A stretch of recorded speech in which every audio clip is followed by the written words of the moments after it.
Episode की शुरुआत में हम देखते हैं कि जैसे ही वेवे की एनर्जी से वहाँ की सारी लाइट्स वगैरह जलती है तो सीचोंग देखने लगता है कि आखिर ये सब कैसे हुआ। जिस चीज का फायदा उठाकर वेवे मौका देखकर वहाँ से भाग जाती है तो सीचोंग भी उसके पीछे पीछे जाता है और रोककर उससे पूछने लगता है कि मुझे बताओ कि अभी अभी ये सब क्या हुआ था। वेवे उसे बोलती है कि मुझे जाने दो, लेकिन वो उसे जाने नहीं देता। यहाँ वेवे की हार्ट बीट और भी ज्यादा फास्ट होने लग जाती है और वो सीचोंग को हक कर देती है, जो देखकर वो तो एकदम से हैरान ही हो जाता है।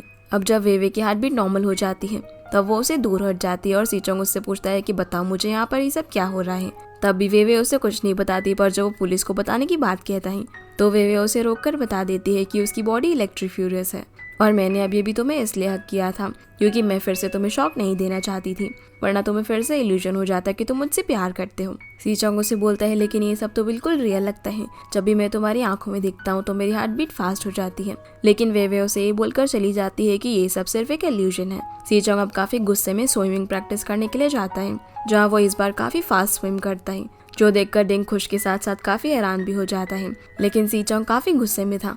फिर वो इस सब के बारे में अपने रूम में जाकर रिसर्च करने लगता है और गुस्से में वेवे को मैसेज करता है कि तुम्हारी वजह से मैंने अपने 48 आवर्स खोए हैं, इसलिए तुम्हें कम से कम 24 आवर्स के लिए तो मेरे साथ रहना पड़ेगा, जिसके लिए वेवे मना कर देती है।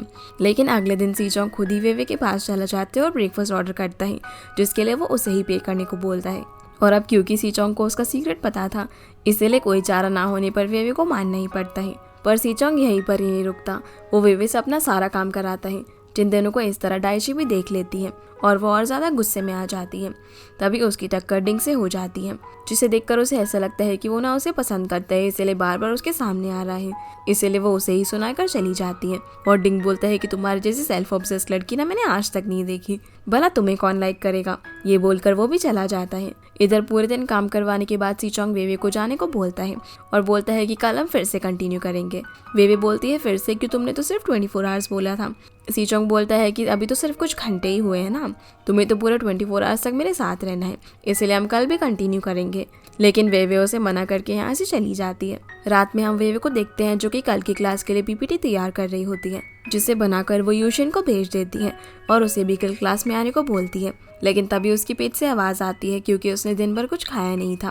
तो यूशिन उसे बोलती है कि मेरे पास नूडल्स रखे हैं, तुम उन्हें बनाकर खा सकती हो। वेवे बोलती है कि ये सब ना उस सीचोंग की वजह से हुआ है। सीचोंग का नाम सुनकर जुनजुन बोल पड़ती है, तो यूशिन उसे बोलती है क्या तुम बोल भी सकती हो। तभी वेवे भी उसे कहती है कि तुम्हारी आवाज काफी अच्छी है और तुम हम लोगों से बात किया करो। तो वो भी वेवे को कोक पीने के लिए देती है। अगले दिन जब वेवे क्लास में आती है तो सीचोंग भी वहाँ पर आकर उसके पीछे बैठ जाता है, जो देखकर सभी लोग इन दोनों के बारे में बातें करने लग जाते हैं।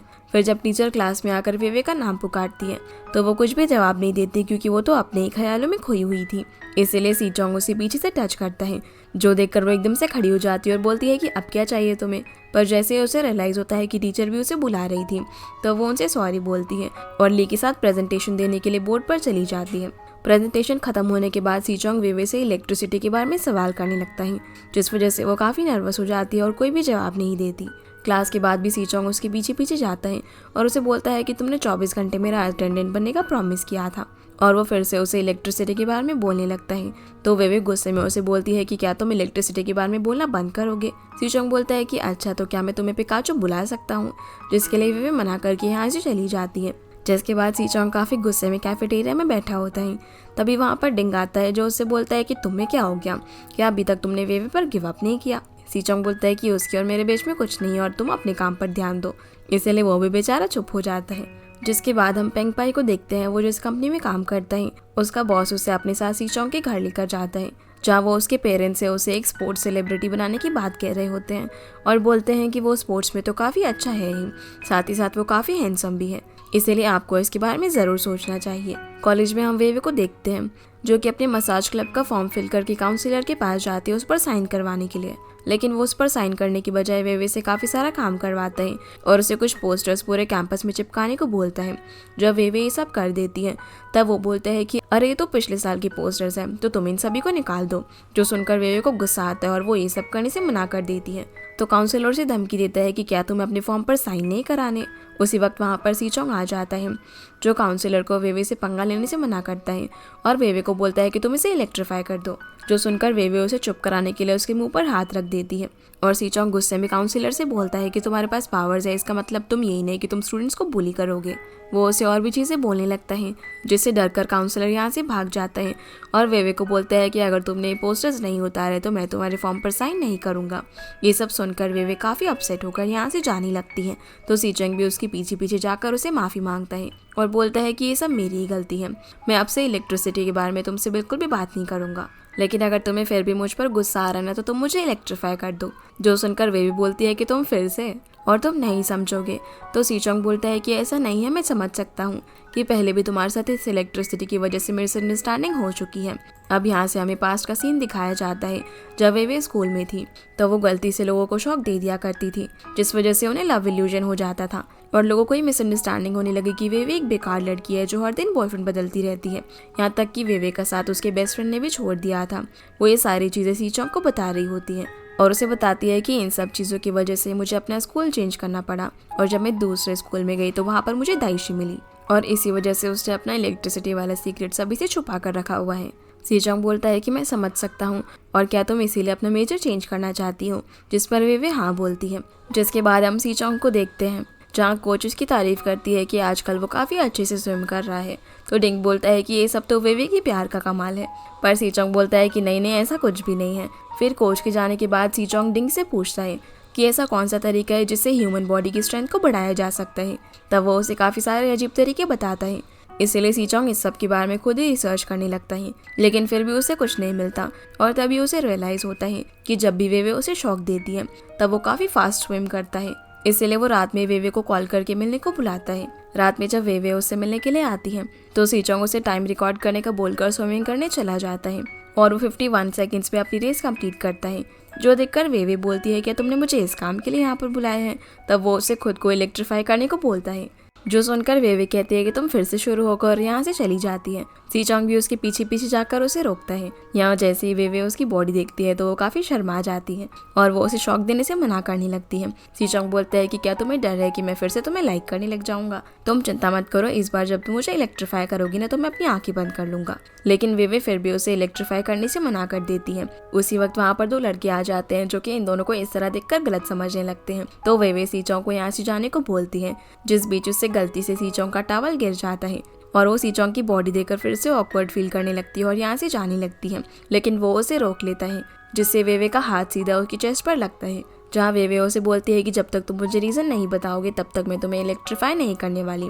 तो सीचोंग उसे बता देता है कि अगर तुम मुझे इलेक्ट्रीफाई करोगी ना तो मैं फास्ट स्विम कर सकता हूँ। जिसकी ऐसी बातें सुनकर वेवे उसके सर पर हाथ रखकर चेक करती है। तो सीचोंग बोलता है अरे मैं बीमार नहीं हूँ, मैं सच बोल रहा हूँ। उसी वक्त वेवे को ली का कॉल आ जाता है, जिससे बात करने के बाद वेवे सीचोंग को बोलती है कि दोबारा मुझसे ऐसी बातें मत करना और यहाँ से चली जाती है। असल में वेवे ने एक मीटिंग रखी होती है जहाँ पर लिन और वेवे जुनजुन और यूशन को बताते हैं कि उन दोनों ने मसाज क्लब ओपन किया है और वो इन दोनों को भी उस क्लब को ज्वाइन करने के लिए बोलते हैं, लेकिन जुनजुन और यूशन दोनों ही मना करके यहाँ से चले जाते हैं, जिस वजह से वेवे और ली दोनों ही थोड़े से अपसेट हो जाते हैं, लेकिन फिर भी वो गिव अप नहीं करते। वेवे यहाँ पर ली से पूछती है कि क्या इलेक्ट्रीफाई करने से किसी की स्ट्रेंथ मजबूत हो सकती है, लेकिन उसको भी इस बारे में कुछ नहीं पता होता।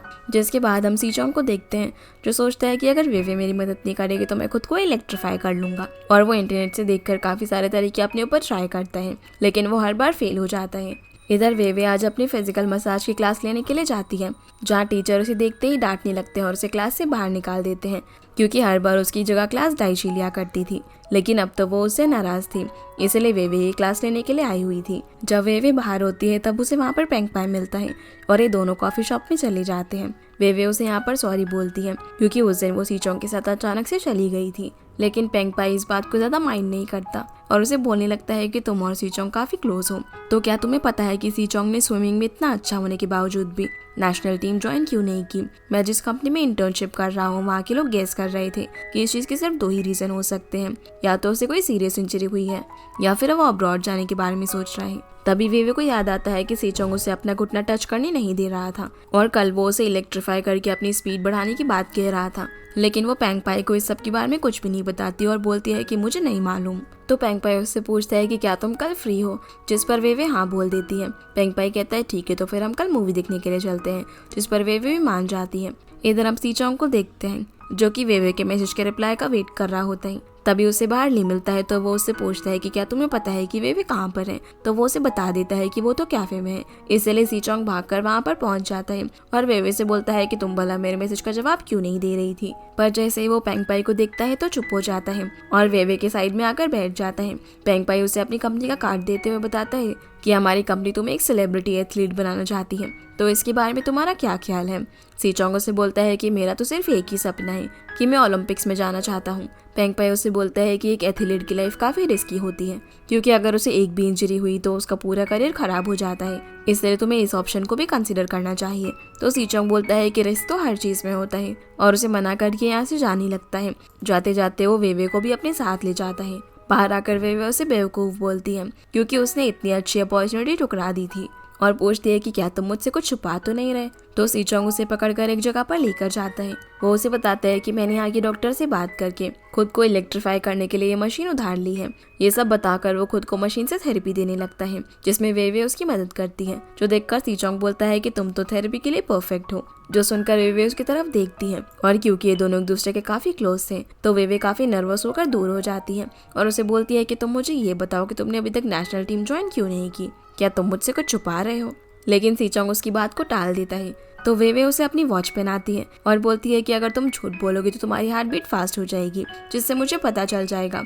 इसलिए अब तुम मेरी आंखों में देखकर मुझे सच बताओ कि क्या तुम्हारी बॉडी ठीक है। सीचोंग जैसे ही उसकी आंखों में देखता है तब उसकी हार्ट बीट फास्ट होने लग जाती है और जब वो बोलता है कि उसकी बॉडी ठीक है तो उसकी हार्ट बीट और भी ज्यादा फास्ट हो जाती है, जिस चीज को वेवे ना देख ले। इसलिए वो उसकी आंखों पर हाथ रख देता है और दोनों ही बेड पर गिर जाते हैं, जिससे इन दोनों का एक क्यूट सा मूवमेंट बन जाता है। और सीचोंग यहाँ पर वेवे को देखे जा रहा था, लेकिन वेवे उसे दूर हटाकर यहाँ से गुस्से में जाने लगती है। सीचोंग बाहर जाकर उसे किसी तरह से रोकता है और बोलता है कि मैंने ये सब जानबूझकर नहीं किया, और वो उसे खुद को इलेक्ट्रीफाई करने को भी बोलता है, लेकिन वेवे मना कर देती है और उससे अपनी वॉच वापस मांगती है। तो सीचोंग अपना हाथ ऊपर कर लेता है और बोलता है कि जब तक तुम मुझे इलेक्ट्रीफाई नहीं करोगी तब तक तुम्हें वापस नहीं मिलेगी। वेवे उससे वॉच छीनने की कोशिश करती है, जिस वजह से वो फिर से उसके काफी क्लोज आ जाती है और नर्वस हो जाती है, जो देखकर सीचोंग उसे वॉच वापस कर देता है। तो वेवे उसे कहती है कि तुम भला खुद को इलेक्ट्रीफाई क्यों नहीं कर लेते। सीचोंग बोलता है कि जब तुम मुझे इलेक्ट्रीफाई करती हो ना तभी मेरी स्विमिंग स्पीड फास्ट होती है।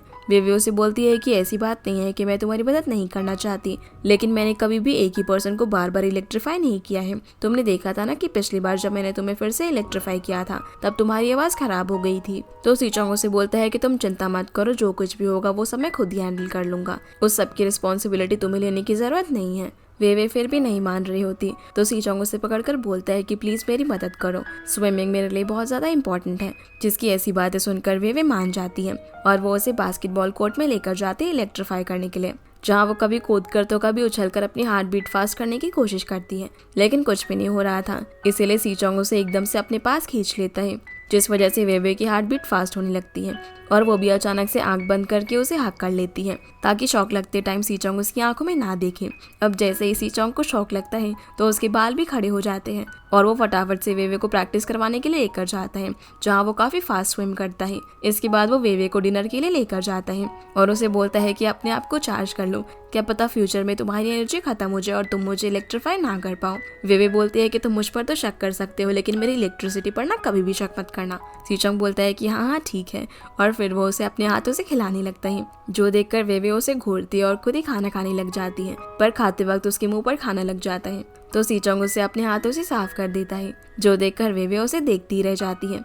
रात में हम डिंग को देखते हैं, जो कि सीचोंग से मूवी देखने चलने के लिए पूछता है। सीचोंग पहले तो उस मूवी के बारे में सर्च करने लगता है, लेकिन फिर वो उसे मना कर देता है और अगले दिन वो वेवे के पास जाकर उसे बोलता है कि मैं तुम्हें थैंक्स कहने के लिए मूवी दिखाने के लिए लेकर चलता हूँ। इससे पहले कि वेवे कुछ बोल पाती वहाँ पर पेंगपाई आ जाता है, क्योंकि वो भी वेवे को मूवी दिखाने के लिए ले जाने वाला था, जो देखकर सीचोंग जेलस होता है और पूछता है कि तुम कौन से टाइम स्लॉट में जाने वाले हो। तो वेवे कहती है कि क्यों ना हम तीनों साथ में चले, वैसे भी अभी हम लोगों ने टिकट्स बुक नहीं की है और अब ये तीनों ही साथ में मूवी देखने के लिए जाते हैं, जहाँ वेवे इन दोनों के बीच में बैठती है। मूवी के बीच में जब पेंगपाई वॉशरूम जाता है तभी वेवे को नींद आने लग जाती है, इसलिए सीचोंग उसका सर अपने कंधे पर रख देता है।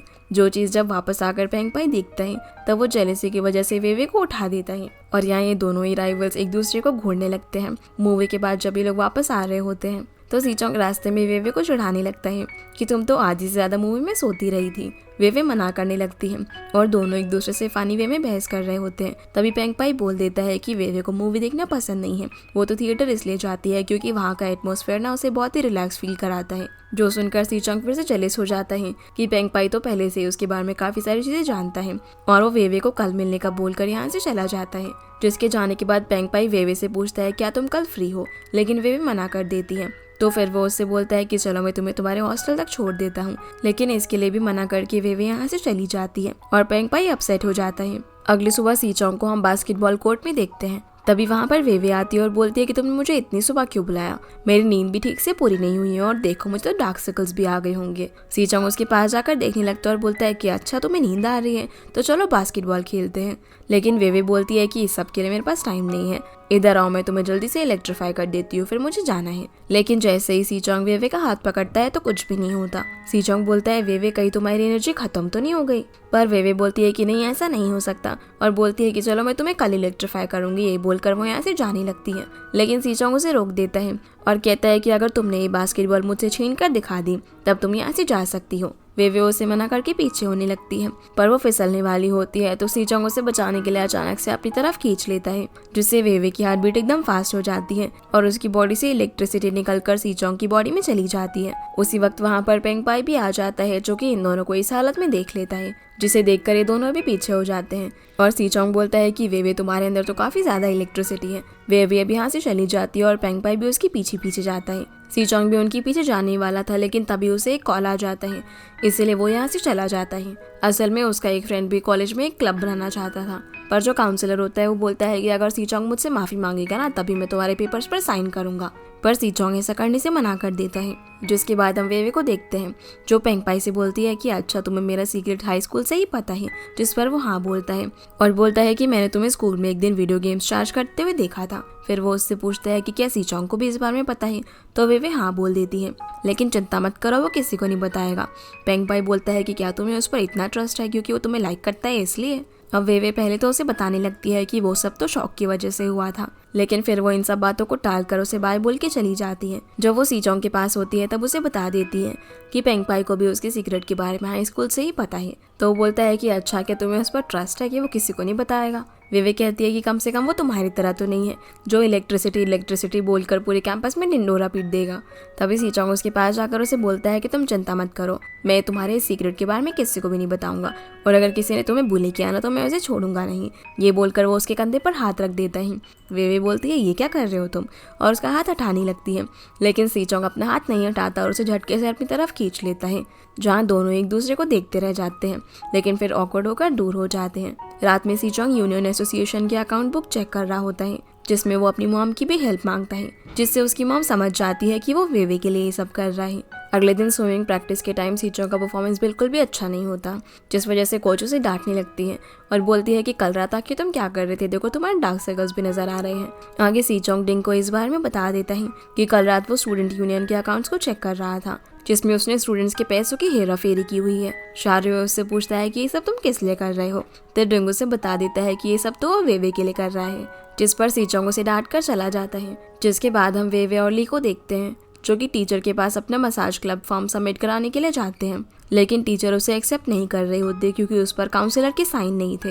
वो लोग उसे बताने की कोशिश करते हैं कि उन लोगों ने काउंसलर से साइन करने के लिए कहा, लेकिन वो उन लोगों की बात नहीं मान रहा। तो टीचर बोलते हैं कि बिना काउंसलर के सिग्नेचर के मैं तुम्हारा फॉर्म सबमिट नहीं कर सकती। जो सुनकर वेवे फिर से काउंसलर से बात करने के लिए जाती है, लेकिन वो तो उसे ऐसे इग्नोर कर देता है जैसे कि वो यहाँ पर है ही नहीं, जो चीज दूर से खड़ी होकर दाइशी भी देख रही थी। इसलिए वो उस काउंसलर को कैंटीन तक फॉलो करती है और उसके ऊपर जानबूझकर ड्रिंक गिरा देती है वेवे का बदला लेने के लिए, जो चीज डिंग भी देख लेता है और वो उसके पीछे पीछे आकर उसे बोलता है कि क्या ये सब तुमने वेवे के लिए किया है, लेकिन वो उसे कुछ नहीं बोलती।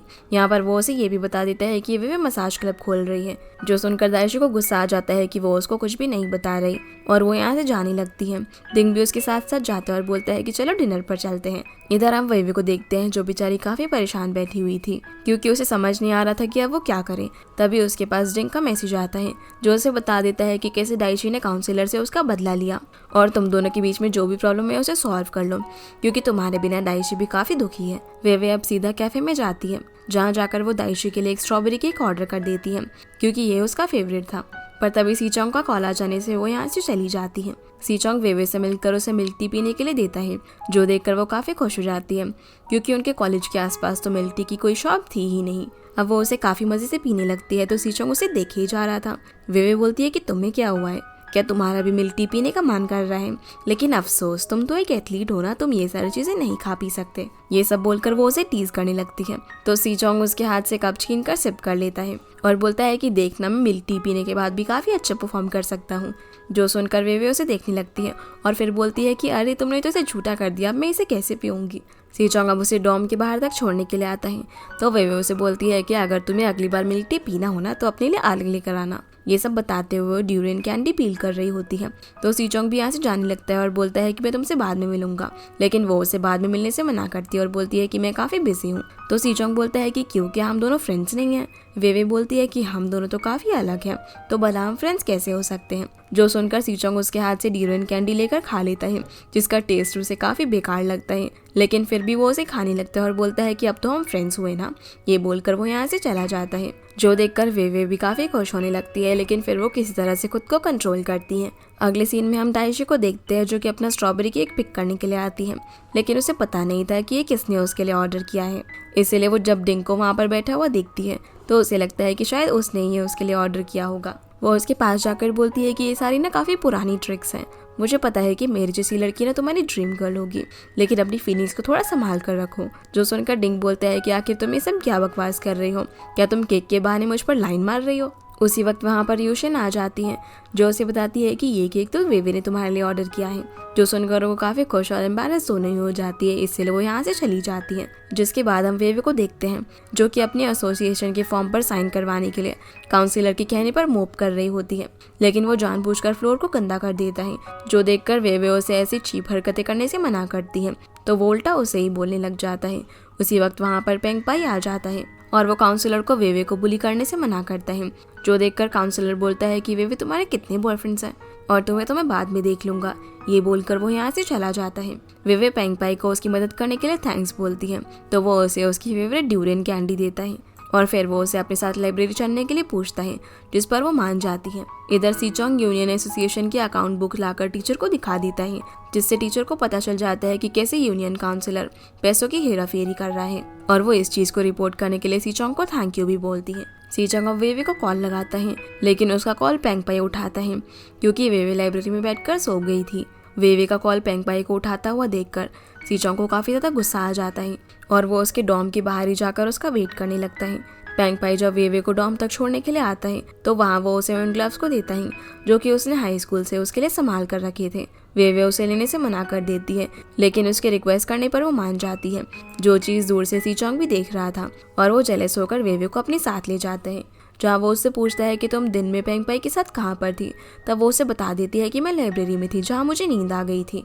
अब यहाँ जैसे ही सीचोंग उसे काउंसलर वाली बात बताने वाला होता है तभी वो देखते हैं कि वेवे तो पेंगपाई के दिए हुए ग्लव्स को देख रही होती है।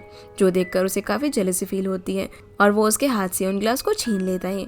वेवे उसे वापस देने को बोलती है, लेकिन वो मना कर देता है तो वो उसे बोलती है कि पेंगपाई ना कभी भी तुम्हारी तरह हरकतें नहीं करता। जो सुनकर सीचोंग को और ज्यादा गुस्सा आ जाता है और वो उन ग्लव्स को पूल में फेंक देता है। वेवे उसकी ऐसी हरकतें देखकर बोलती है कि क्या कभी तुम मैच्योर लोगों की तरह एक्ट कर सकते हो, और वो भी नाराज होकर यहाँ से चली जाती है।